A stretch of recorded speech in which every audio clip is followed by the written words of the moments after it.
You fifth graders will never believe how productive I was yesterday.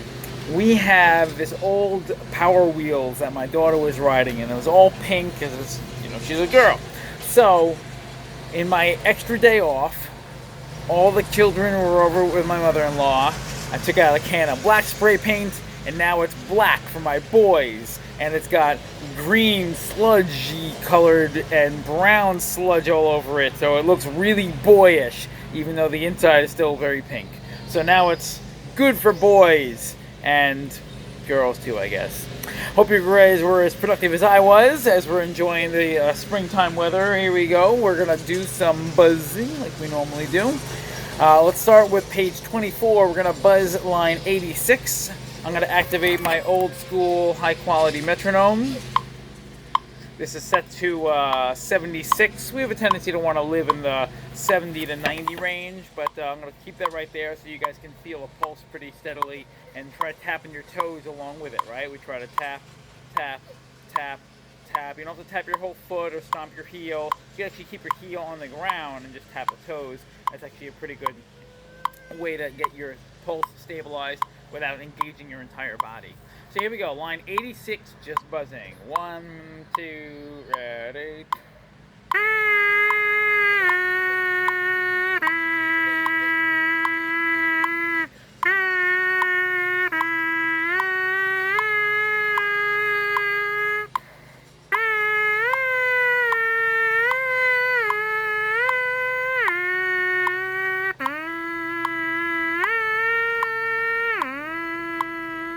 That's called a tone builder because it's meant to improve our tone quality. A lot of you guys have been submitting videos with pretty good tone quality, but occasionally it gets distorted because of the recording, or you may not be supporting with enough air. So it's very important to make sure you have a lot of air and you drop your tongue as much as you possibly can to get the best tone possible.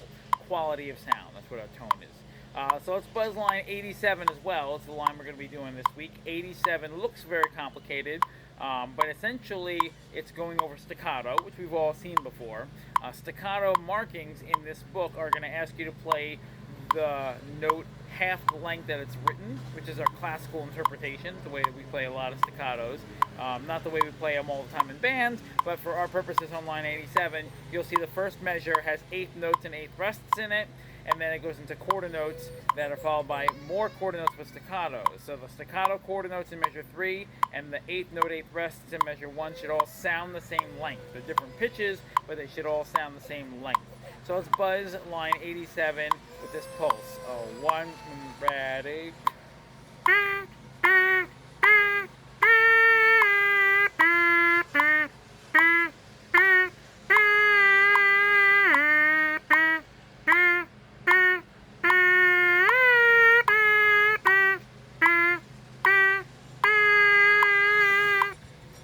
Let's finish up our buzzing with a scale. I'm going to kick the metronome up a whole bunch, and we're going to buzz our concert B flat scale. This is at 108, so we're going to buzz 1, 3, 4 in our pattern. 1, 2, ready.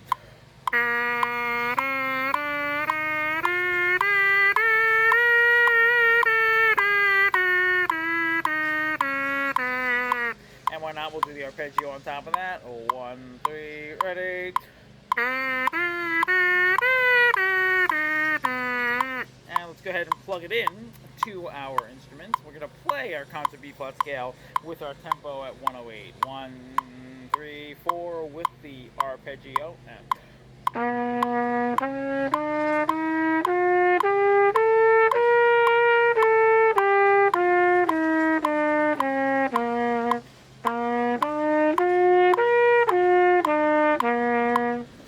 Concert F scale.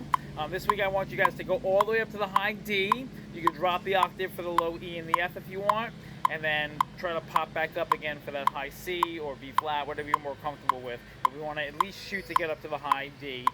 Let's try it in half notes. Okay, so this is our click. We're going to give every note 2 beats. 1, 2, ready.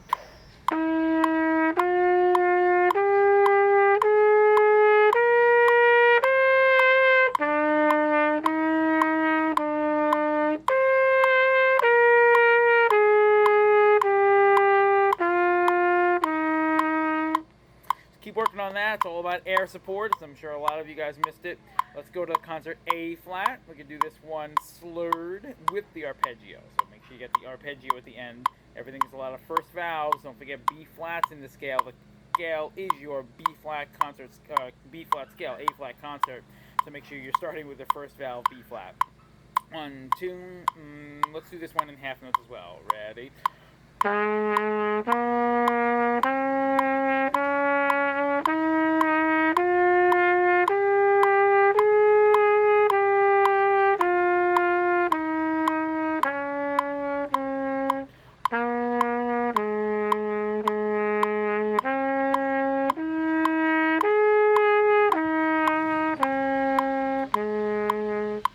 And let's finish it up with our concert F scale. We're going to do this one in the pattern, but you'll hear I'm slowing the metronome down to like 76, so we can do this a little bit more conceivably.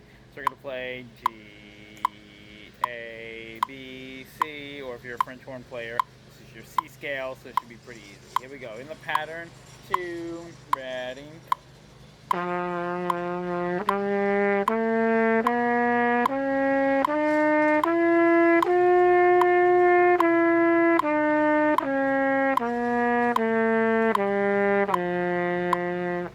Alrighty, let's jump back in the book. We're going to do line 87 from page 24. This one looks very complicated, again, because of the variations in the rhythm, but we're going to clap it through first. I'll keep the metronome going for you, still at 76. And we can clap and count out loud together. 1, ready, go. 1 and 2 and 3 and 1, 2, 3, 1, 2, 3, 1, 2, 3, 1 and 2 and 3 and 1, 2, 3, 1, 2, 3, 1, 2, 3. So you'll feel like everything is on the pulse. There's only 1 or 2 beats that we're not playing on. There's a half note measure 4 and the half note at the end. Outside of that, it looks very weird, but it's really just going to feel like quarter notes that are of varying lengths. I will caution you to watch out in measure 2 and measure 6. There are slurs in the quarter notes, and many students like to rush those. Don't do that. They are not faster just because they are slurred. They just mean to connect them. So let's go ahead and try playing it at 87, line 87. I'm actually going to turn the metronome down a little bit to make this easier for you.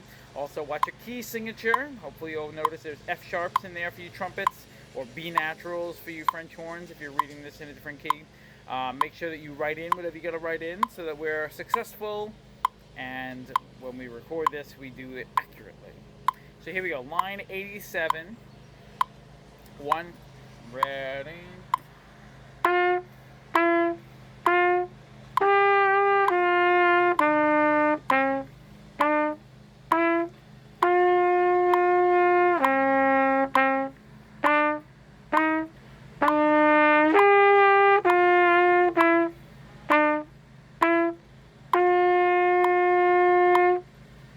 So practice that a couple times. Try to get your recordings in before the due date, and I will see you guys next week.